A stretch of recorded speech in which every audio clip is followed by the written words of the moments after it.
الحمد لله نحمده ونستعينه ونستغفره ونعوذ بالله من شرور أنفسنا ومن سيئات أعمالنا من يهده الله فلا مضل له ومن يضلل فلا هادي له وأشهد أن لا إله إلا الله وحده لا شريك له وأشهد أن محمدا عبده ورسوله أما بعد فإن خير الحديث كتاب الله وخير الهدي هدي محمد صلى الله عليه وسلم وشر الأمور محدثاتها وكل محدثة بدعة وكل بدعة ضلالة وكل ضلالة في النار. أعوذ بالله من الشيطان الرجيم. بسم الله الرحمن الرحيم. ومن يبتغي غير الإسلام دينا فلن يقبل منه وقال تعالى اليوم أكملت لكم دينكم وأتممت عليكم نعمتي ورضيت لكم الإسلام دينا. محترم حاضرین، ہم سب مسلمان ہیں، یعنی اسلام کو ماننے والے ہیں بطور دین، بطور مذہب. اسلام ہمارا اختیار ہے اور یہ اللہ رب العالمین کا پسندیدہ دین ہے. وَمَن يَبْتَغِ وَرَضِيتُ لَكُمُ الْإِسْلَامَ دِينًا، میں نے تمہارے لیے بطور دین اسلام کو پسند کر لیا. یہ رب العالمین کا فرمان ہے.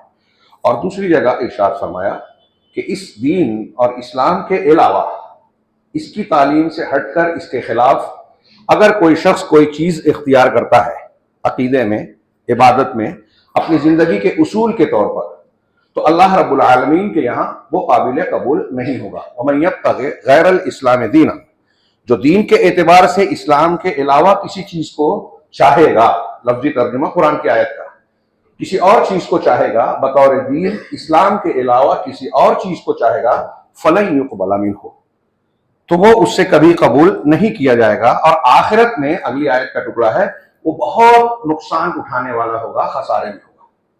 اللہ رب العالمین کا بھیانک عذاب اسے دیکھنا پڑے گا.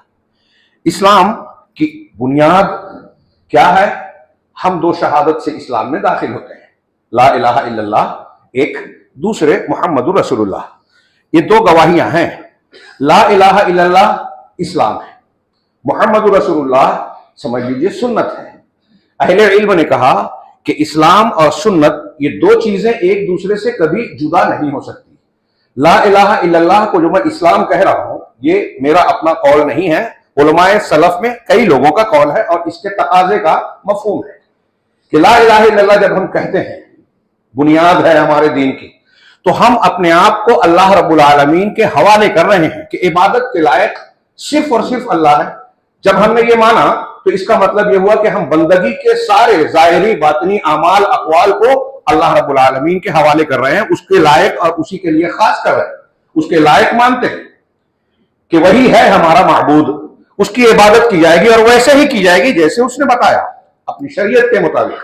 لہذا یہ اسلام ہے کہ ہم اپنے آپ کو اللہ کے حوالے کر دیں. اسلام کا ایک معنی یہ ہے سر تسلیم خم کرنا، اپنے آپ کو جھکا دینا، تابع فرمان اور اقتدا کرنے والا بن جانا، تصدیق کرنے والا. اسلام مسلم، تسلیم کرنا بولتے ہیں نا، کہ ہم تسلیم کرتے ہیں، مانتے ہیں. اسلام کا وہی مفہوم ہے کہ ہم اللہ رب العالمین کے حوالے اپنے آپ کو کر رہے ہیں. اور محمد رسول اللہ جو دوسری گواہی ہے، اس کا مطلب یہ ہے کہ نبی کریم صلی اللہ علیہ وسلم سے قول، فعل، تقریر کی شکل میں، جس کو ہم حدیث یا سنت کہتے ہیں، جو بھی ہمیں مل رہا ہے ہم اسے قبول کر رہے ہیں. یہ السنہ ہے. اہل علم نے کہا کہ اسلام اور سنت دونوں الگ نہیں ہو سکتے. ایک گواہی لا الہ الا اللہ اور ایک گواہی محمد رسول اللہ، دونوں کا تقاضا ایک اسلام ہے، ایک سنت ہے، اور دونوں مل کر اسلام بنتے ہیں. یعنی اپنے آپ کو اللہ کے حوالے کر دینا، شریعت کے مطابق اپنی پوری زندگی، اپنے ظاہر و باطن کو ڈھال لینا. یہی اس دنیا میں ہم سے اور آپ سے اللہ کا مطالبہ ہے، سادے انداز میں. آپ کو سادی بات لگ رہی ہے، لیکن جب ہم اس مفہوم کو جاننے کے بعد، جس کے بارے میں ایسا سمجھتا ہوں کہ شاید کوئی اختلاف نہیں کرے گا جو میں نے بیان کیا، کوئی مسلمان کسی بھی مسلک کا ماننے والا ہو، وہ اس سے اختلاف نہیں کرے گا کہ لا الہ الا اللہ محمد رسول اللہ کی دونوں گواہیوں کا یہ تقاضا ہے، اور اسلام اور سنت دونوں ایک دوسرے سے لازم و ملزوم ہیں. اسی لیے امام بربہاری شرح السنہ، بہت بڑے امام گزرے ہیں، عقیدے کی کتاب ہے ان کی، وہ کہتے ہیں الاسلام هو السنہ والسنۃ هو الاسلام. بڑا پیارا جملہ ہے اور تشریح طلب ہے، موقع نہیں ہے کہ اسلام سنت ہے اور سنت اسلام ہے، دونوں ایک دوسرے سے الگ نہیں ہے۔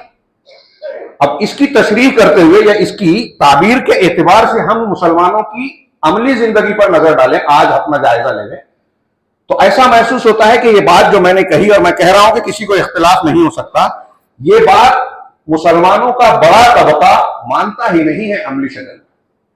زبان سے یہ کہتا ہے لا الہ الا اللہ محمد رسول اللہ کی گواہی دیتا ہے، لیکن عملی طور سے اس کی مخالفت کرتا ہے، نہ اسلام کو پورا قبول کرتا ہے جو اللہ نے پسند کیا، اپنے آپ کو اللہ کے دین کے حوالے کرنے کے لیے تیار ہی نہیں، اور اپنے آپ کو مسلم کہتا ہے، جبکہ مسلم کا یہ معنی ہی نہیں۔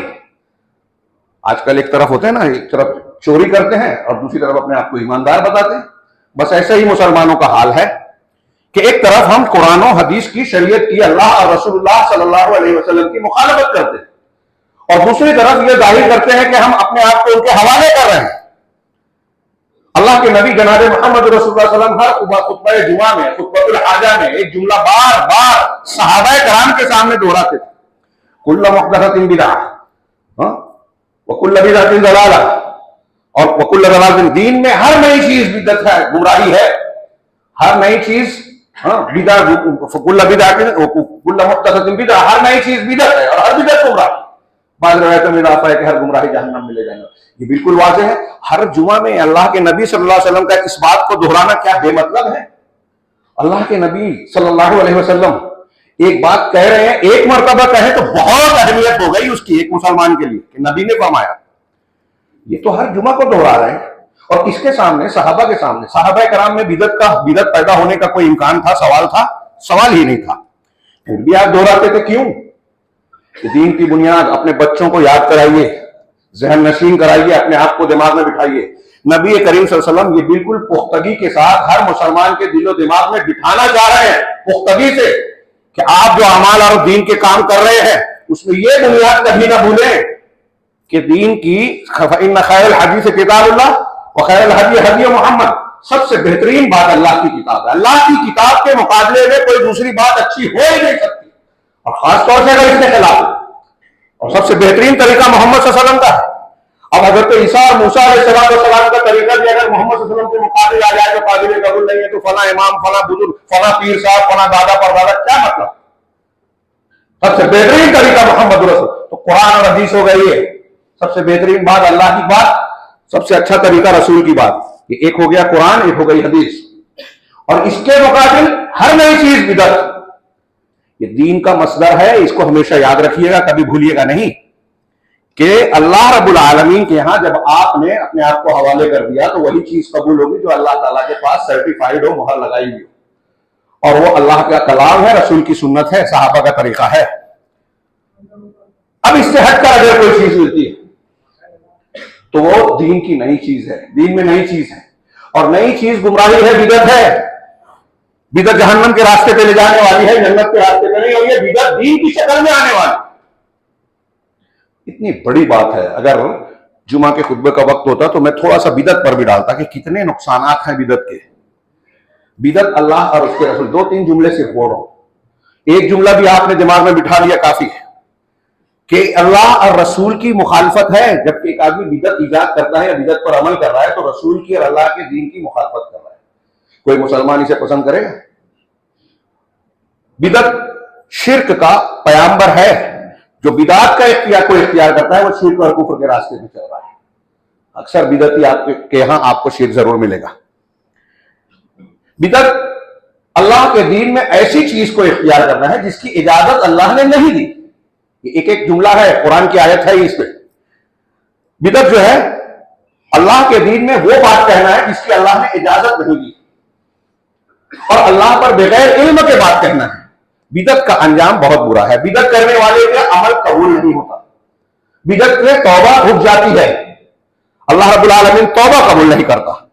بدعت کرنے والا قیامت کے دن رسول اللہ صلی اللہ علیہ وسلم کے ہاتھ کے دستے مبارک سے جام کوثر پینے سے محروم ہوگا۔ یہ میں نے 4-5 گنایا، ایک لمبی فہرست اس کے نقصانات کی گنائی جا سکتی ہے۔ بدعت کے کتنے نقصانات ہیں دنیا میں بھی اور آخرت میں بھی۔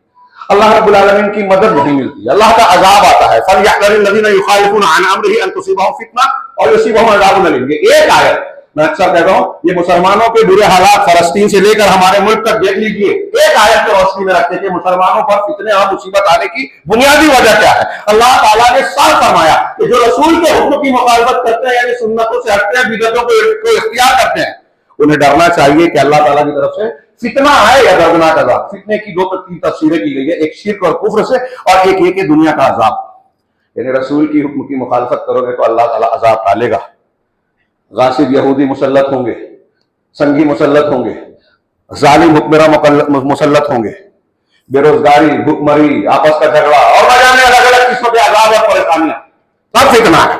آج مسلمان کسی ایک فتنے سے بھی بچا ہوا نہیں ہے۔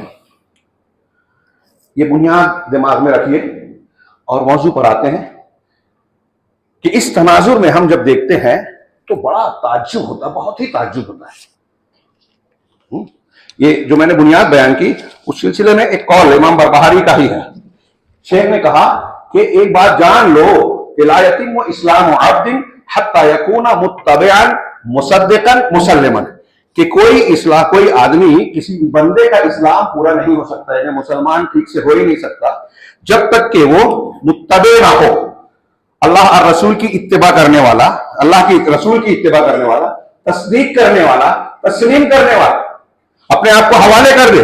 فمن زعم انہ قد بقی شیء من امر الاسلام، جو ایسا سمجھتا ہے کہ اسلام کے معاملات میں کچھ باقی رہ گیا ہے، لم یکفونہ اصحاب محمد صلی اللہ علیہ وسلم، جسے اللہ کے رسول صلی اللہ علیہ وسلم نے ہمیں کفایت کے ساتھ رسول کے اصحاب نے نہیں پہنچایا، اور تو ایسا کہنے والا کہ رسول کی اور صحابہ کرام نے جو دین پر عمل کیا، پیش کیا، وہ اگر ہمارے لیے کافی نہیں ہے، کوئی ایسا سمجھتا ہے تو یہ اس کے لیے اسلام میں فرقہ بندی اور اسلام پر اللہ اور رسول پر تانا کشی کے لیے کافی ہے، اور وہ بدعتی ہے، گمراہ ہے، گمراہ کرنے والا ہے اسلام میں۔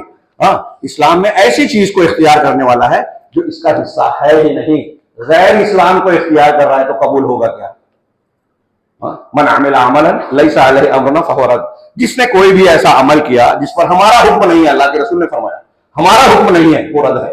یہ حدیث یاد ہوگی سب کو، لیکن مسلمانوں کی عملی زندگی میں یہ یاد نہیں ہے۔ اس کا نقشہ ہر مہینے اور ہر عبادت میں ہم غور کریں تو معلوم ہوتا ہے کہ مسلمانوں نے اللہ اور رسول اللہ صلی اللہ علیہ وسلم کی بتائی ہوئی تعلیمات پر اکتفا نہیں کیا، بس نہیں کیا کہ جو انہوں نے بتایا وہ ہمارے لیے کافی ہے، اس میں شاید کمی محسوس کرتے ہیں، چنانچہ انہوں نے نئی نئی ایجادات کر لی۔ اب یہ جس مہینے سے ہم گزر رہے ہیں اور ایک دو روز کے بعد 15 شعبان آنے والا ہے، میں غور کرتا ہوں تو مجھے بڑی حیرت ہوتی ہے کہ اللہ رب العالمین نے اس امت کو ایک بہت بہت بڑا انعام دیا ہے ماہ رمضان کی شکل میں، سراپا برکتوں سے بھرپور۔ جیسے جیسے اس کے دن بڑھتے ہیں اس کی برکتیں، فضیلتیں، اجر و ثواب بڑھتا جاتا ہے۔ آخری عشرے میں تو لیلۃ القدر ہے، ایک رات کی عبادت ایمان و اخلاص کے ساتھ مل گئی تو 1000 مہینوں سے بہتر ہے، یہ ہم جانتے ہیں، بالکل واضح ہے اس کی فضیلت قرآن سے، حدیثوں سے، صحابہ کے عمل سے۔ اس ثابت شدہ رات اور ثابت شدہ مہینے کی فضیلتوں سے شیطان نے بھڑکانے کے لیے، ہٹانے کے لیے بالکل اس مہینے سے پہلے والے مہینے میں ایسی زبردست بدعت ایجاد کروا دی کہ آدمی اس میں مشغول ہو کر اپنے آپ کو مطمئن کر لیتا ہے کہ ہم نے اللہ رب العالمین کے پاس اپنے آپ کو کامیاب لوگوں میں شامل کر لیا۔ شعبان کا مہینہ، اس کی کیا فضیلت ہے، کیا حیثیت ہے؟ بہت ہی مختصر وقت ہے، اور میں نے جیسا کہ کہا کہ ایسا لگتا ہے شعبان میں کچھ زیادہ ہی بدعتیں ہیں، ہو سکتا ہے میری غلطی ہو لیکن کافی کچھ ہے۔ سب کا تذکرہ کرنا اور تفصیلی بات کرنا یہ ایک جمعہ میں ممکن نہیں ہے، تو سرسری ذکر آئے گا، آپ اس پر غور کیجئے، تحقیق کیجئے۔ شعبان کی فضیلت شرعی حیثیت سے قرآن اور حدیث کی روشنی میں اگر دیکھیں تو بس یہ ہوگی کہ اس مہینے میں اللہ کے نبی جناب محمد رسول اللہ صلی اللہ علیہ وسلم نے زیادہ سے زیادہ روزے رکھے ہیں اور اس کی ترتیب دی۔ بخاری مسلم میں حضرت عائشہ صدیقہ رضی اللہ تعالیٰ عنہ کی روایت ہے، آپ فرماتے ہیں کہ لم یکن النبی صلی اللہ علیہ وسلم شہرن اکثر من شعبان، اللہ کے رسول صلی اللہ علیہ وسلم شعبان سے زیادہ کسی اور مہینے میں روزے نہیں رکھتے تھے۔ فإنه كان يصوم شعبان كله، یہ بخاری مسلم کی حدیث ہے، اس لیے کہ آپ جو ہے پورے شعبان کا روزہ رکھتے تھے تقریباً، اسی طرح حضرت ام سلمہ کی، حضرت اسامہ کی اور کئی روایتیں ہیں جن میں ہے کہ آپ اللہ کے رسول صلی اللہ علیہ وسلم اگر کوئی 2 مہینے کا مسلسل روزہ رکھتے تھے تو شعبان اور رمضان. شعبان کے بارے میں جو پورے مہینے کی بات کہی گئی ہے یہاں اکثر مراد ہے، بعض روایتوں میں اس کی وضاحت ہے کہ زیادہ تر روزہ رکھتے تھے. حضرت عائشہ کی روایت یہ بھی ہے کہ آپ جب روزہ رکھتے تھے تو ایسا لگتا تھا کہ آپ افطار نہیں کریں گے بغیر روزہ، مسلسل روزہ رکھتے رہتے تھے. اور آپ جب روزہ نہیں رکھتے تھے تو ایسا لگتا تھا کہ اب روزہ نہیں رکھیں گے. اور شعبان میں جب آپ روزہ رکھتے تھے تو مسلسل کئی دنوں کا رکھتے تھے، بیچ میں بہت کم چھوڑتے تھے.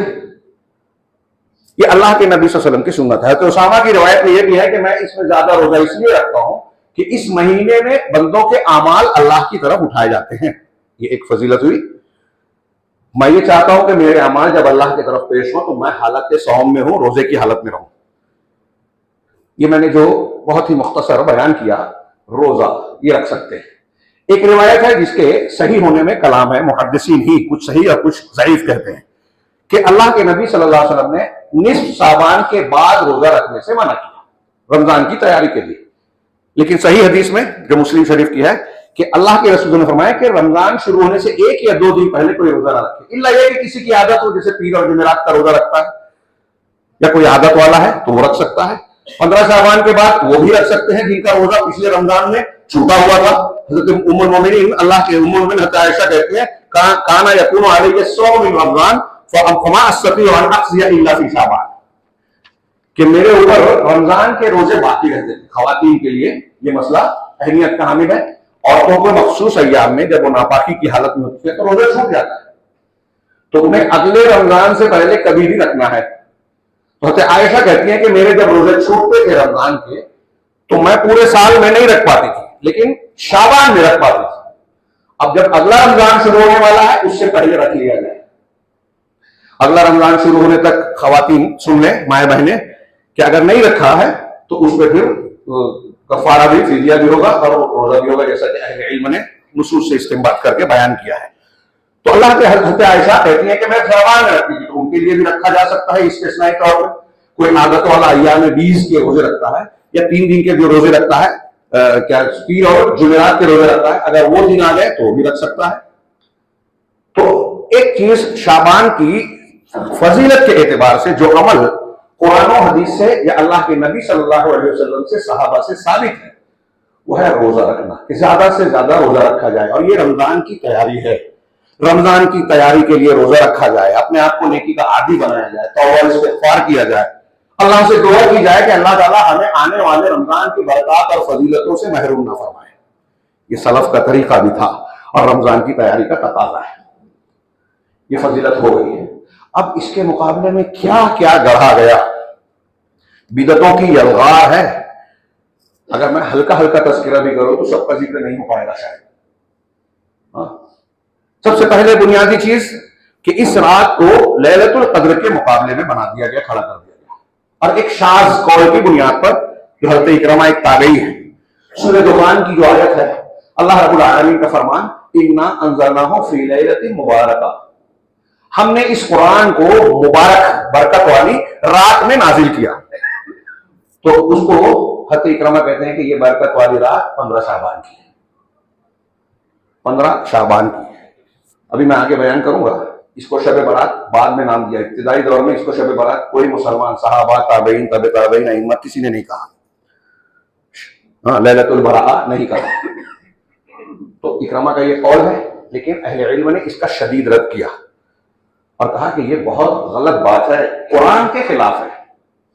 کوئی اگر ایسا مانتا ہے تو یہ قرآن کی مخالفت کرتا ہے، کیونکہ قرآن نے دوسرے مقام پر کہا انا انزلناہ فی لیلۃ القدر. سب کو یاد ہے ہم نے اس کو قدر کی رات میں، قدر قضاء و قدر سے بھی ہے اور قدر منزلت سے بھی ہے، ہم نے قدر کی رات میں اس کو نازل کیا. اور یہ قدر کی رات کب ہے؟ خود قرآن کہتا ہے شہر رمضان الذی انزل فیہ القرآن، کہ رمضان ہی وہ مہینہ ہے جس میں قرآن کو نازل کیا گیا. تو وہ مہینہ رمضان ہے، وہ مہینہ شب قدر ہے، وہ شب قدر ہی شب لیلۃ المبارکہ ہے. علامہ ابن کثیر، علامہ قرطبی اور دوسرے بڑے بڑے علماء نے کہا کہ یہ اکرمہ کا قول غلط ہے، اور جو شخص اس کو رمضان کے علاوہ میں مانتا ہے وہ قرآن کی مخالفت کر رہا ہے، اس کا قول باطل ہے، قابل قبول نہیں ہے. بالکل کلیئر ہو گیا، قرآن سے رد ہو گیا کہ یہ لیلہ مبارکہ نہیں ہے. لیکن اب اس کی فضیلت میں بہت سی حدیثیں گڑھی گئی. میں ایک وجہ تو شیطانی بنیاد پر یہ سمجھتا ہوں کہ شیطان کی چال یہ ہے کہ رمضان سے بالکل پہلے والے مہینے کو اتنا زیادہ فضیلت والا بنا کے لوگوں کو مشغول کر دیا جائے کہ رمضان کے لیے آپ تھک جائیں. علامہ ابن تیمیہ کا قول ہے، میں اکثر پیش کرتا ہوں، بڑا پیارا قول ہے سنت اور بدعت کے بارے میں. وہ کہتے ہیں کہ سنت اور بدعت پر عمل کرنا ایسے ہی ہے جیسے ایک بھوکے کا کھانا کھانا. آپ کو اگر شدید بھوک لگی ہے، کھانے کے لیے بےتاب ہے، اب کھانا نہیں مل رہا ہے پسندیدہ، کوئی ایسا کھانا مل گیا جس میں بدبو ہے، ناپسند ہے، آپ کو برا اچھا نہیں لگ رہا ہے، برا کھانا ہے، سڑا ہوا یا باسی کھانا، لیکن اب آپ کو بھوک اتنی شدید ہے کہ آپ مجبور ہیں، آپ نے کھا لیا. کیا کروں، نہیں ہے تو یہی کھا لیتا ہوں. آپ نے سڑا ہوا ناپسندیدہ کھانا، باسی کھانا کھا لیا، پیٹ بھر لیا. پیٹ بھر جانے کے بعد اب آپ کے سامنے لذیذ، بہترین، اچھے سے اچھا جو آپ کو پسند ہے تازہ کھانا آ جائے تو کیا اس پسندیدہ کھانے کو اب کھانے کا دل چاہے گا آپ کو؟ چونکہ باسی اور سڑے ہوئے کھانے سے پیٹ آپ بھر چکے ہیں، اس لیے اس کھانے کی ضرورت آپ کو محسوس نہیں ہوگی، خواہش ہی نہیں ہوگی، اور زبردستی اگر آپ نے کھایا تو اور نقصان ہوگا. ٹھیک ایسا ہی معاملہ سنت و بدعت کا ہے. اگر آپ نے بدعت پر عمل کر لیا اور اپنے نیکی کے جذبے کو کے پیٹ کو بھر لیا، آپ کے ایک مسلمان کے اندر یہ جذبہ ہوتا ہے کہ میں نیکی کروں، عبادت کروں، اللہ رب العالمین کا تقرب حاصل کروں، فطری بات ہے. اب اس نے 15 شعبان کو محنت کر لی اور اس کو بتا دیا گیا کہ اس میں یہ نماز پڑھنے سے 70,000 روپے ملے گی، آپ کے سارے گناہ معاف ہو جائیں گے، آپ کی ساری حاجتیں مل جائے گی، آپ کو یہ مل جائے گا، آپ کو وہ مل جائے گا، پورے سال کے گناہ معاف ہو جائیں گے، نیا کھاتا شروع ہوگا. اسی رات میں تدبیر لکھی جا رہی ہے، لیلۃ القدر میں لکھی جاتی ہے 15 شعبان کو. 15 شعبان کی خاص فضیلت میں کوئی ایک روایت بھی ثابت نہیں ہے، ایک بھی. کتنی مشہور ہے ہمارے یہاں، کتنی بیان کی جاتی ہے.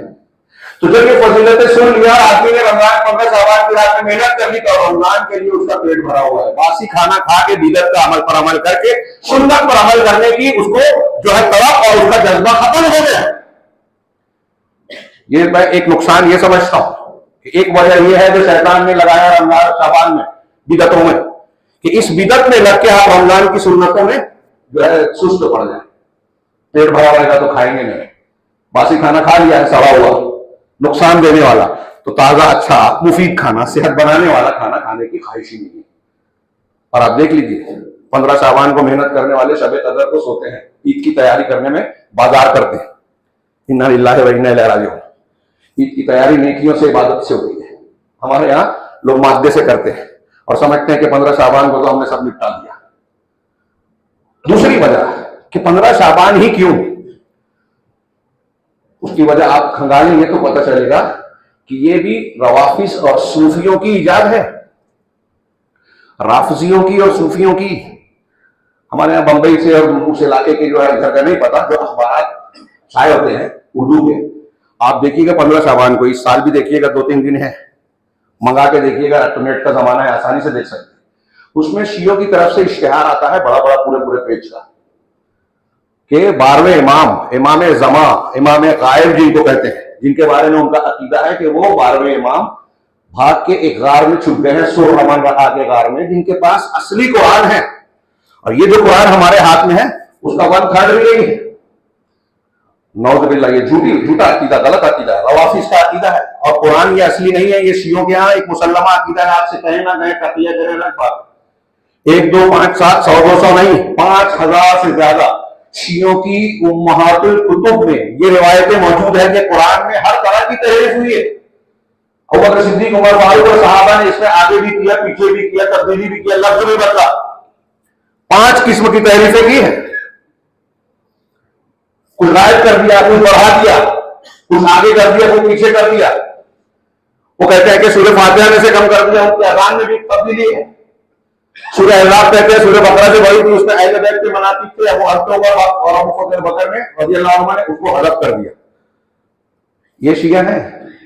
کیا یہ مسلمان ہوئے جو قرآن کو قرآن نہیں مانتے؟ اس لیے ان کے حافظ نہیں ہوتے. تو ان کے عقیدے کے مطابق ان کے 12ویں امام جو اصلی قرآن لے کے گئے ہیں، اور جب دنیا میں انہیں کی روایت کے مطابق 313 خالص سچے پکے شیعہ ہوں گے تو وہ غار سے نکلیں گے. اور وہ 15 شعبان، ان کی پیدائش کا دن ہے 15 شعبان. ان کی پیدائش کا دن اس لیے ان کی پیدائش کی خوشی مناتے ہیں، اور اس دن روافظ جو ہے دعا کرتے ہیں، اہتمام کر کے دعا کرتے ہیں کہ آپ باہر آ جائیے، آپ نکل جائیے، ہم بہت پریشان ہیں، عمر ابو بکر صدیق کو ماننے والے ہم کو پریشان کر کے رکھے ہیں۔ ان کے دشمن یہود نصارہ نہیں ہے، مسلمان ہیں، پوری اسلامی تاریخ میں سب سے زیادہ نقصان پہنچایا انہوں نے۔ آج کی تاریخ میں بھی عراق ہو، شام ہو، یمن ہو، ہر جگہ آپ دیکھیں کہ سنیوں کا قتل عام ہو رہا ہے۔ ایران میں ایک پورا علاقہ ہے احواز، جہاں سنی عرب رہتے ہیں، 1 کروڑ سے زیادہ کی آبادی ہے۔ اس علاقے میں ایران کا تسلط ہے، انتہائی شدید قسم کے مظالم ڈھائے جاتے ہیں، خبروں میں نہیں آتا، جیسے اسرائیل کا آتا ہے، اسرائیل کی طرح حرکتیں ہوتی ہیں وہاں، لیکن یہ خبر میں نہیں آتا۔ اس علاقے میں مسلمان سنیوں کو اپنے بچوں کا نام ابو بکر، عمر، حفصہ، عائشہ رکھنا منع ہے، نہیں رکھ سکتے۔ کوئی مخالفت کرتا ہے غائب ہو جاتا ہے، قتل عام ہوتا ہے، اس کی تاریخ پڑھیں گے آپ خون کے آنسو ہوئیں گے۔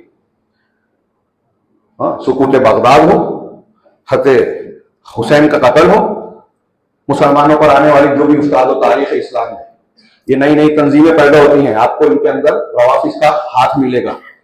آج مسلمان سنیوں میں جو لوگ صوفیوں کی شکل میں اسلام کو بگاڑ رہے ہیں، وہ روافظ سے اثر متاثر ہیں۔ صوفیوں کو روافظ جن لوگوں نے پیدا کیا، اس میں روافظ کا ہاتھ آتا ہے۔ اسی لیے اہل تصوف کے جتنے بھی سلسلے ہیں، ایک کو چھوڑ کر سارے کے سارے اہل بیت سے تعلق، کوئی عمر صدیق، عمر فاروق سے نہیں ہوتا۔ یہ میں اشارے کر رہا ہوں، انہوں نے رائج کیا ہے شب برات کی فضیلتوں کے تعلق سے بہت ساری حدیثیں بنا کر مسلمانوں نے رائج کر دی، اور سنی کہنے والا آدمی اہل سنت اپنے آپ کو کہتا ہے کہ میں سنی ہوں، لا الہ الا اللہ محمد رسول اللہ کو مانتا ہوں، اور اہل بدعت والا کام کرتا ہے۔ اہل سنت کہتا ہے اور اہل بدعت بنتا ہے۔ اہل سنت ہے نہیں عمل سے، زبان سے صرف ہے۔ اہل سنت والا، اور جب آپ بدعت کر رہے ہیں تو بدعت والے ہو گئے نا۔ تو 15 شعبان کو جتنے لوگ خاص مانتے ہیں، لکھ لیجئے، رسول سے کہہ رہا ہوں، ذمہ داری سے کہہ رہا ہوں، آپ اپنے آپ کو تسلی دیں، ہماری بات کو مسلکی اختلاف قابل توجہ نہ مانیں، لیکن آپ اہل سنت نہیں ہیں۔ محمد رسول اللہ کی شہادت کو دے رہے ہو تو قبول نہیں کر رہے، سنت کو نہیں مان رہے۔ سنت کو نہ ماننا اسلام کو نہیں ماننا ہے، اور سنت کے خلاف جانا اللہ کے یہاں اپنے عمل کو ضائع کرنا ہے۔ لکھ لیجئے، یہ جھوٹی باتیں ہیں۔ تو میں نے عرض کیا کہ یہ روافظ نے مشہور کیا، اور اسی کی خوشی میں نئے کپڑے پہنتے ہیں کہ 12ویں امام پیدا ہوئے ہوئے، اسی کی خوشی میں حلوہ بناتے ہیں، میٹھا بناتے ہیں، حلویات بناتے ہیں، اور مختلف قسم کی باتیں جوڑ کر مشہور کرتی ہے ہمارے جاہلوں میں۔ جاہل تو جاہل، اب عالم بھی خاموش ہے، پوچھے جائیں گے اللہ کے یہاں۔ وہ علماء جو مجلس میں کہتے ہیں کہ ہاں یہ بدعت ہے، لیکن لوگوں سے کہیں گے تو مسئلہ ہوگا۔ ہمارے کچھ جان شناسا علماء سے میری بات چیت ہوئی، انہوں نے قبول کیا کہ ہاں ہم مانتے ہیں کہ یہ سنت نہیں ہے، بدعت ہے، ثابت نہیں ہے۔ کیوں نہیں کہتے؟ ہم لوگوں سے کہیں گے لوگ ناراض ہو جائیں گے۔ میں نے کہا تعجب ہے آپ پر، اللہ ناراض ہو آپ کو گوارا ہے؟ لوگ ناراض ہو جائیں گے آپ کو اس کی فکر ہے؟ پوچھے جائیں گے اللہ کے یہاں، آپ کے پاس علم ہے تو اس کی ذمہ داری ہے، دیانت ہے، دیانت کا تقاضا ہے۔ لوگوں کا نہیں، اللہ کا ڈر ہونا چاہیے، یہی تو امتحان ہے ہمارا۔ اگر لوگوں کا ڈر ہوتا تو حضرت ابراہیم پوری قوم کے سامنے، اپنے باپ کے سامنے کھڑے ہوتے، گھر سے نکالے جاتے، وطن سے چھوڑنا پڑتا، سارے لوگوں کے محبوب ہوتے۔ چھوڑ دیجیے اللہ کے لیے اپنے محبوب چیزوں کو، اللہ اس کا بہترین بدلہ دے گا۔ حضرت ابراہیم نے اپنے مشرک گھر کو اور مشرک وطن کو چھوڑا تھا، اللہ تبارک و تعالیٰ نے نبیوں کی شکل میں اولاد دے دی، حضرت اسحاق، حضرت اسماعیل، پھر ان کے بیٹے یعقوب، سب انبیاء، پھر ان کے بیٹے حضرت یوسف علیہ السلام۔ دنیا میں بھی اللہ رب العالمین بدل دیتا ہے۔ خیر، تو میں یہ عرض کر رہا تھا کہ اسی کی خوشی میں حلوہ بنا، اب کہانی بنائی، حلوہ میٹھا بنایا جا رہا ہے۔ کیا کہتے ہیں، نبی کریم صلی اللہ علیہ وسلم کے دندان مبارک شہید ہوئے تھے، تو اویس کرنی نے اپنے دانت توڑ لیے تھے، نرم کھایا تھا کہ اللہ کے رسول نے نرم چیز کھائی تھی۔ کتنی بے تک کی بات ہے، دین کو کھلواڑ بنایا۔ کچھ بات سمجھ، آپ کھاتے ہیں حلوہ، آپ دانت توڑتے ہیں اویس کرنی کی طرح۔ اور اللہ کے رسول صلی اللہ علیہ وسلم کے دندان مبارک شہید ہوتے تھے شوال 3 ہجری میں، شوال میں مہینے، عید کے بعد والا، رمضان کے بعد والا مہینہ۔ عید وہی شروع ہوتی ہے 1 شوال کو، اس میں آپ کو آپ کے دانت ٹوٹے تھے، شہید ہوئے تھے، اور آپ حلوہ کب کھا رہے ہو؟ شعبان میں، نرم چیز، اور اس میں بھی کڑک اور نہ جانے کیسے۔ اپنے بچوں کو حلوہ مت کھلائیے اس دن، کہ میں خاص طور سے کہہ رہا ہوں، آپ کے پڑوس جو بن رہے ہیں کہتے ہیں حلوائی ہے نا بچے مانگتے ہیں، ہاں بچوں کو محروم کیجیے کہ اس دن نہیں کھانا ہے، تاکہ ان کے دماغ میں بیٹھے کہ یہ دن کھانے والا نہیں ہے۔ نرمی مت برتیے کہ بچے مانگ رہے ہیں تو چلو بنا دیتے ہیں، ہم مانتے نہیں ہیں لیکن بنا دیتے ہیں، بہت سے لوگ یہ عمل کرتے ہیں، قطعی نہیں۔ سنت اور بدعت کے معاملے میں کٹھور بننا چاہیے، اس معاملے میں کہ بچوں سے محبت نہیں ہوگی، آپ بچوں کا دل اور دماغ کا غلط تربیت کر دیں گے، کھلا دیں گے۔ تو 15 شعبان کا حلوہ، یہ امام غائب یا امام جو 12 امام مانتے ہیں شیعہ، ان کی پیدائش کا دن ہے۔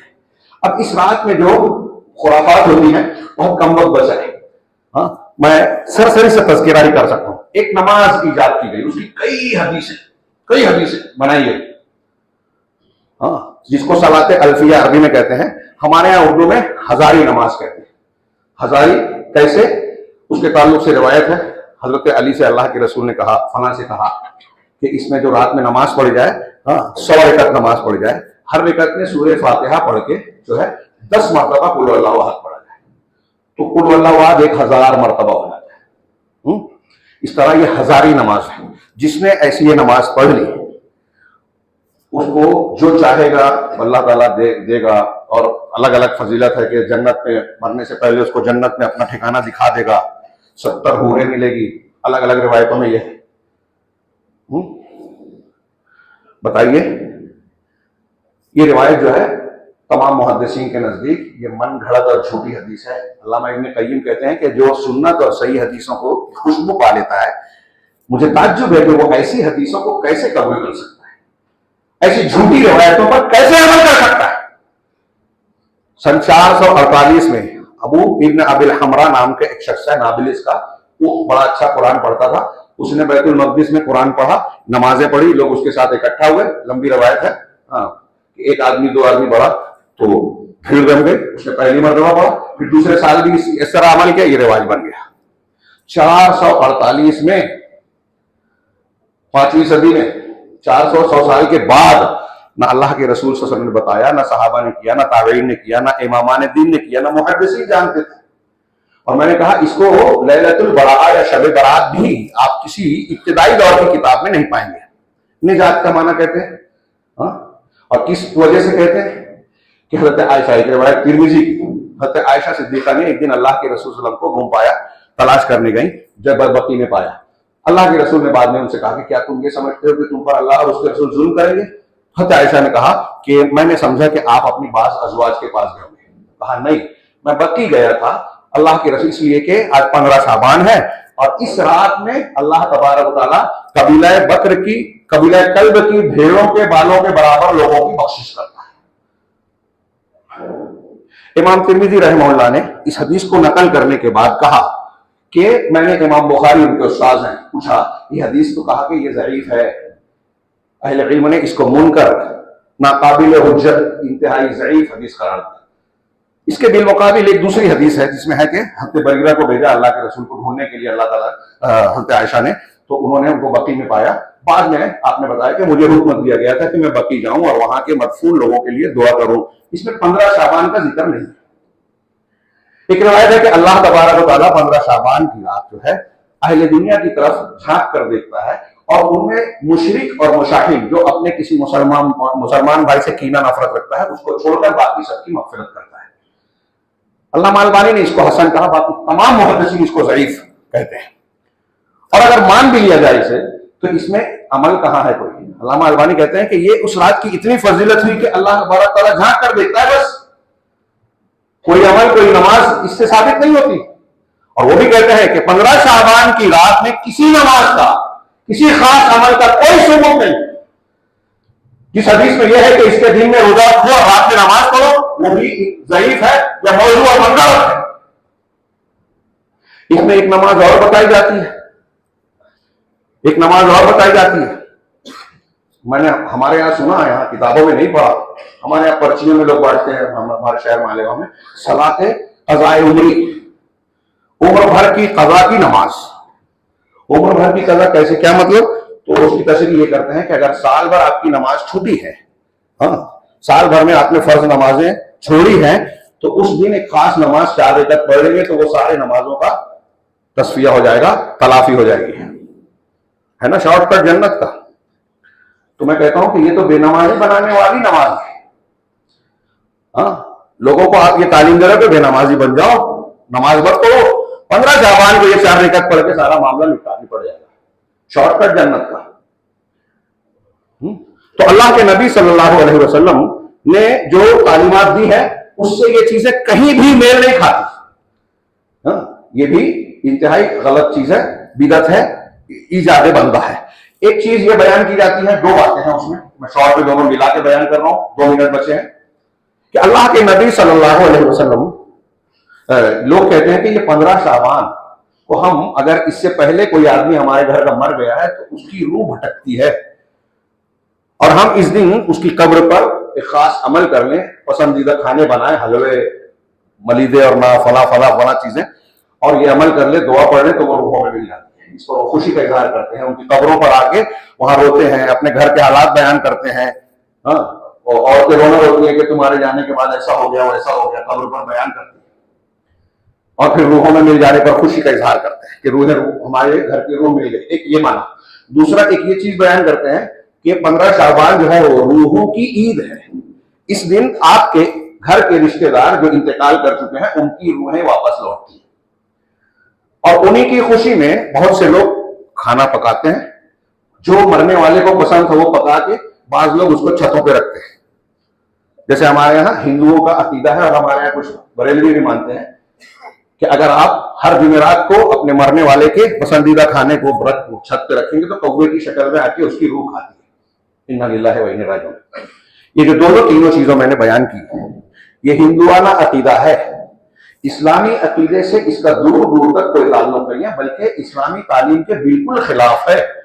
اسلامی تعلیم قرآن و حدیث کی بالکل واضح اور صاف دلیلوں کے مطابق اس دنیا سے جو ایک مرتبہ چلا گیا, مر گیا, وہ دوبارہ دنیا میں نہیں آ سکتا, دوبارہ نہیں آ سکتا, اس کی روح نہیں آ سکتی. اللہ رب العالمین کا مثال کے طور پر سورہ مومنون میں فرمان ہے, ہاں وَمِن وَرَائِهِمْ بَرْزَخٌ إِلَىٰ يَوْمِ يُبْعَثُونَ. اس سے پہلے ہے وَإِذَا جَاءَ أَحَدَهُمُ الْمَوْتُ قَالَ رَبِّ ارْجِعُونِ. جب تم ان میں سے کسی کے پاس موت آتی ہے تو وہ کہتا ہے پروردگار مجھے لوٹا دے واپس, لَعَلِّي أَعْمَلُ صَالِحًا فِيمَا تَرَكْتُ. تو جو میں نے دنیا میں چھوڑ رکھا ہے اس کو دنیا کی زندگی میں نیک عمل جا کے کروں گا. دنیا میں مرنے والا کہے گا, یا آخرت میں برزخ سے قیامت کے دن دوبارہ اٹھائے جانے کے وقت کہے گا. گزشتہ ہفتے میں نے اس آیت پر جو ہے تقریر میں بیان کیا کہ اس کی تفسیر بیان کی کہ وہ کہے گا مرنے والا شخص کہ دوبارہ دنیا میں بھیج دے, میں نیک عمل کروں گا.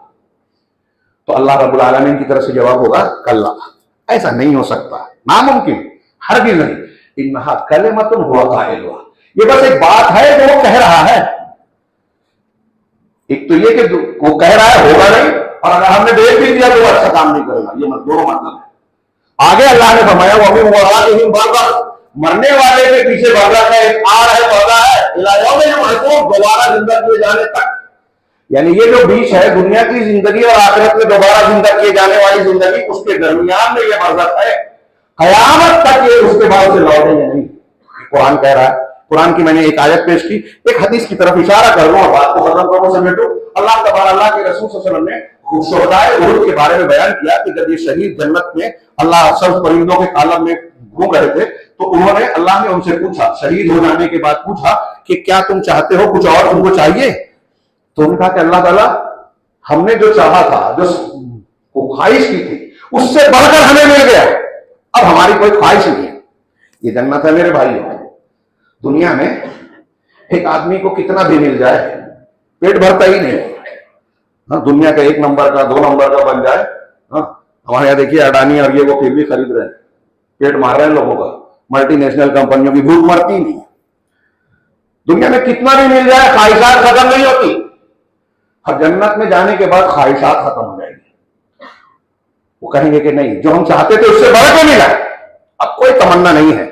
اللہ تعالیٰ بار بار ان سے پوچھے گا, تو وہ جواب دیں گے کہ نہیں ہمیں کچھ نہیں چاہیے. جب اللہ تعالیٰ کئی مرتبہ پوچھے گا تو اب وہ کہیں گے کہ اگر تو چاہتا ہی ہے ہم سے پوچھنا تو اللہ تعالیٰ ہماری خواہش اب یہ ہے, تمنا یہ ہے کہ پھر سے دنیا میں بھیج دے, تیرے راستے میں ہم قتال کر کے اپنی جان کی بازی لگائیں اور پھر سے اپنی گردن کٹوائیں اور یہ اونچا مقام پھر سے تو ہم کو. تب اللہ تعالیٰ کہے گا کہ نہیں, میرے پاس یہ بات طے ہو چکی ہے، قانون بن چکا ہے، اس میں تبدیلی نہیں ہو سکتی کہ جو دنیا سے ایک مرتبہ آ گیا وہ واپس نہیں جا سکتا۔ نوٹ کیجئے دماغ میں اسے، محفوظ کیجئے اپنے بچوں عورتوں سب کو بتائیے کہ مرنے کے بعد کسی کی روح بھٹکتی نہیں ہے، کسی کی روح واپس نہیں آتی۔ ہاں، علیین سجین یہ عام روحوں کا معاملہ ہے، انبیاء اور کچھ لوگوں کی روحوں کا معاملہ الگ ہے، شہداء کی روحیں جنت میں ہوتی، کوئی کسی کی روح واپس نہیں لوٹتی۔ اور جو ایسا عقیدہ رکھتا ہے وہ ہندو دھرم کا عقیدہ رکھ رہا ہے، اسلام کو نہیں مان رہا۔ وَمَن يَبْتَغِ غَيْرَ الْإِسْلَامِ دِينًا فَلَن يُقْبَلَ مِنْهُ، جو اسلام کے علاوہ کوئی دین چاہے گا اللہ کے یہاں قبول نہیں ہوگا۔ اگر ایسا عقیدہ ہے کہ بات کے حوالے سے تو لکھ لیں کہ وہ اسلام پر نہیں ہے، یہ معاملہ اسلام کے مطابق نہیں مان رہے ہیں۔ اور ایسی بہت سی چیزیں ہیں، تحقیق کریں، اندھے بہرے بن کر لوگوں نے ہمارے درمیان رائج کر دیا، ہم نے قبول کر لیا لا الہ الا اللہ محمد رسول اللہ کے خلاف ہے۔ ایک بات اور بھی جو رہ گئی ہے وہ بیان کر دیں کہ اللہ تبارک و تعالی 15 شعبان کے دن ایک خرافات یہ ہوتی ہے کہ قبرستان کو سجا دیا جاتا ہے، چونا گز کرتے ہیں، پرانی قبروں کو پھر سے نئی بنا دیتے ہیں، اینٹا لگاتے ہیں، بالکل صاف صاف حدیثوں میں ممانعت ہے۔ میری سمجھ میں نہیں آتا کہ علماء کرام کیوں خاموش رہتے ہیں۔ اگر ایک اہل حدیث جا کے بیان کرے تو لوگ اسے مسلک کی بات سمجھتے ہیں، لیکن کوئی بتا دے، میں اپنے حنفی بھائیوں سے، وہ چاہے دیوبندی ہوں، بریلوی ہوں، جماعت اسلامی سے وابستہ ہوں، کوئی بھی ہو، ان سے کہہ رہا ہوں کہ آپ کوئی ایک صحیح تو چھوڑیے، ہمارے علماء نے چیلنج کیا تھا، علامہ احسان ظہیر کا میں نے کوئی خطاب بہت پہلے سنا تھا کہ ایک ضعیف حدیث بھی بتا دیجیے جس میں قبر کو پختہ بنانے کا حکم ہے، اجازت ہے، ضعیف، صحیح چھوڑیے ضعیف۔ امام حنیفہ، امام شافعی، امام مالک، امام احمد رحمہ اللہ، چاروں اماموں میں سے کسی ایک کا قول بتا دیجیے جو یہ کہتے ہو کہ پکی قبر بنا سکتے ہیں، قبر پر چونا لگا سکتے ہیں، سب اس کو حرام کہتے ہیں، ممنوع کہتے ہیں۔ حدیث میں بالکل صاحب ہے، نہا رسول اللہ صلی اللہ علیہ وسلم حدیث، اللہ کے رسول صلی اللہ علیہ وسلم نے قبروں پر چونا گز کرنے سے، چونا لگانے سے منع کیا، پختہ اس پر عمارت بنانے سے منع کیا، اس پر لکھنے سے منع کیا، یہ بورڈ لگاتے ہیں یہ بھی منع ہے۔ انبیاء کی قبروں پر جنہوں نے مسجد بنائی اللہ کے رسول نے ان پر لعنت بھیجی، مسجد کے احاطے میں قبر ہے، اس مسجد میں نماز نہیں ہوگی، لعن رسول اللہ صلی اللہ علیہ وسلم، کیا ہے لعن اللہ لعن اللہ اليہود والنصارى اتخذوا قبور انبیائهم مساجد، یہود و نصارہ پر اللہ کی لعنت، تو اپنے انبیاء کی قبروں کو مسجد، انبیاء کی پوجا نہیں کرتے تھے، قبروں پر مسجد بنا کے اللہ کی عبادت کرتے تھے، ان پر لعنت، جس پر لعنت ہو دنیا آخرت میں کامیاب ہوگا کیا؟ پختہ قبریں بنائی جا رہی ہیں، ہمارے یہاں لوگ خاموش ہیں اور مسلمان بول رہے ہیں اپنے آپ کو، اللہ کی بات ماننے کو تیار نہیں، رسول کی بات ماننے کو تیار نہیں ہے، مسلمان تھے۔ میں نے شروع میں کہا لا الہ الا اللہ محمد رسول اللہ کا تقاضا ہے کہ ہم اپنے آپ کو اللہ رسول کے فرامین اور تعلیمات کے حوالے کر دیں، لیکن آپ قبرستان جائیے 15 شعبان کو تو جگمگائے گا، لائٹ لگائی جائے گی، خوب، یہ ایک تفصیل تھی، موقع نہیں ہے، یاد آ گیا تو پھر بول دوں کہ برامے کا ایک طبقہ گزرا ہے، خالد بن معدان برما کی، اس کی نسل مسلمانوں میں آئی، یہ پہلے زرتشت تھے، آگ کی پرستش کرتے تھے، انہوں نے اپنے دور میں، یحییٰ بن خالد کہتے ہیں کہ اپنے دور میں 15 شعبان کو مسجدوں میں جو ہے چراغاں کرنا شروع کیا، اور لوگوں کو کہا کہ ایسا کرنے سے بڑا فائدہ ہوگا۔ ہر مقصد کیا تھا؟ اس کا مقصد یہ تھا کہ جیسے آگ کی پرستش وہ لوگ کرتے تھے، مسلمانوں نے ایک دوسرے نام سے مسجدوں میں آگ جلائی جائے، اور جب وہ نماز پڑھے تو سامنے آگ رہے تاکہ وہ آگ کی عبادت کرنے والوں کے جیسے بن جائے۔ تو اس وقت چراغ تھا، کندیلیں تھی، آج کنکمے ہو گئے ہیں، لیکن اس روشنی کا کوئی جواز اسلام میں نہیں ہے، یہ فضول خرچی ہے، یہ غلط میسج ہے۔ آپ یہ کر کے غیر مسلموں کو بھی یہ بتا رہے ہیں کہ دیکھیے جو ہے اللہ تبارک و تعالیٰ یہ اسلام ہے، جبکہ یہ اسلام نہیں ہے، اسلام کا کوئی تہوار نہیں ہے یہ۔ ہاں، تو قبرستان سے بہت ساری خرافات جڑی ہوئی ہیں، اور 15 شعبان کو ان خرافات سے جوڑنے کا کام 15 شعبان کے تعلق سے جھوٹی غلط حدیثیں اور روایتیں ہمارے درمیان پھیلائی گئی ہیں، اور بہت سے مسلمان اس میں ملوث ہو گئے۔ آخری بات کہ ایک بات یہ کہی جاتی ہے کہ اللہ کے نبی صلی اللہ علیہ وسلم نے فرمایا کہ جیسے ہی 15 شعبان کو سورج غروب ہوتا ہے، سورج غروب ہوتا ہے تو اس کے بعد اللہ تعالیٰ سمائے دنیا پر آتا ہے، آسمان دنیا پر آتا ہے اور پوچھتا ہے کوئی مغفرت چاہنے والا ہے جس کو میں معاف کروں، اور ایسا ایسا لمبی یہ روایت بھی صحیح نہیں ہے، 15 شعبان سے متعلق صحیح نہیں ہے۔ یہ مسلم شریف میں ایک عام روایت ہے جس میں ہر رات کے لیے کہا گیا ہے کیا ہے ینزل الرب ربنا تبارک و تعالی الى السماء الدنیا حين يبقى ثلث الليل الاخير او كما قال۔ ایک روایت ہے لمبی کہ جب رات کا تہائی حصہ باقی رہتا ہے، ہاں اب یہاں کچھ لوگ عقل لگاتے ہیں دنیا میں کہیں نہ کہیں تو رہتا ہے، وہ سب ہوگا۔ اللہ اور رسول نے بتایا، ہم سر جھکاتے ہیں۔ کیسے ہے؟ اللہ تبارک و تعالیٰ کے نزول کی کیفیت ہم نہیں جانتے، اللہ نے فرمایا ہم مانتے ہیں، رسول نے بتایا فرمایا مانتے ہیں۔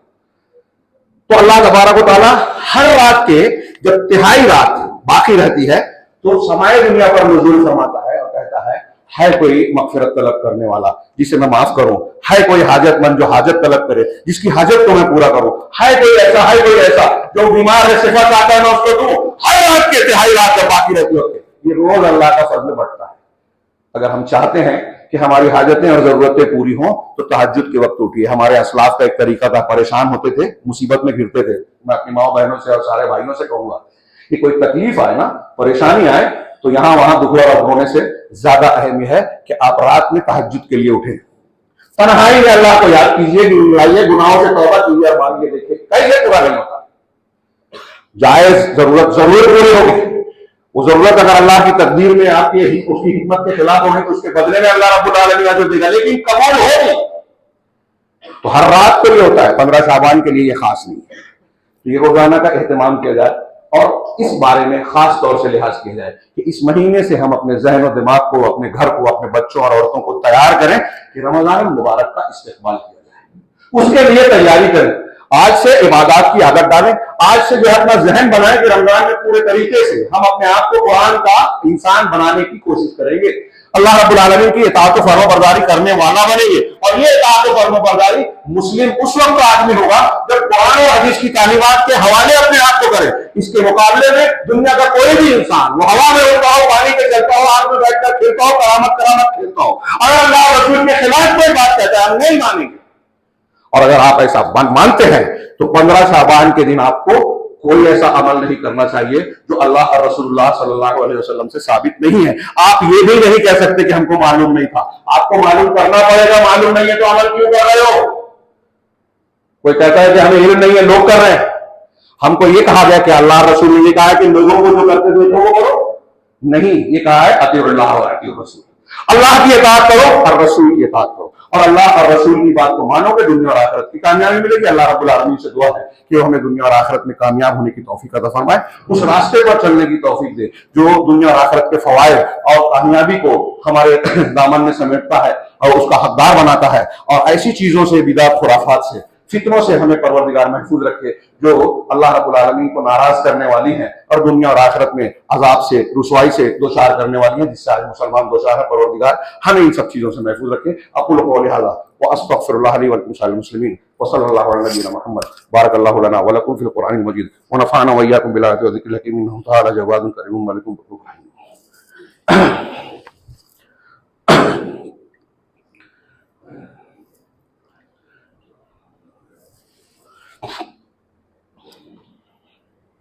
الحمد لله نحمده ونستعينه ونستغفره ونؤمن به ونتوكل عليه ونعوذ بالله من شرور أنفسنا ومن سيئات أعمالنا من يهده الله فلا مضل له ومن يضلل فلا هادي له وأشهد أن لا إله إلا الله وحده لا شريك له وأشهد أن محمدا عبده ورسوله أما بعد فأعوذ بالله السميع العليم من الشيطان الرجيم بسم الله الرحمن الرحيم إن الله وملائكته يصلون على النبي يا أيها الذين آمنوا صلوا عليه وسلموا تسليما اللهم صل على محمد وعلى آل محمد كما صليت على إبراهيم وعلى آل إبراهيم إنك حميد مجيد اللهم بارك على محمد وعلى آل محمد كما باركت على إبراهيم وعلى آل إبراهيم إنك حميد مجيد عباد الله رحمني ورحمكم الله إن الله يأمر بالعدل والإحسان وإيتاء ذي القربى وينهى عن الفحشاء والمنكر والبغي يعظكم لعلكم تذكرون اذكروا الله يذكركم وادعوه يستجب لكم ولذكر الله تعالى أعلى وأجل وأكبر